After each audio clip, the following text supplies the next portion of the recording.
Eyes across Jamaica. News from every angle. Let's see what is popping in the news. And remember, like, share, subscribe and hit that notification bell.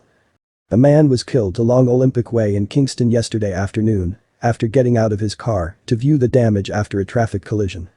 That is Ger Williams, 24, a businessman from Trelawney.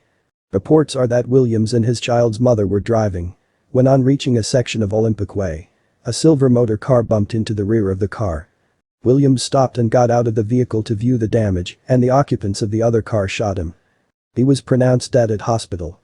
The police are investigating.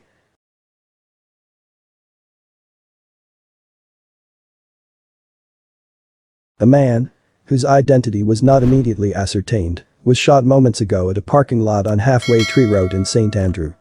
He was rushed to a hospital and is currently undergoing treatment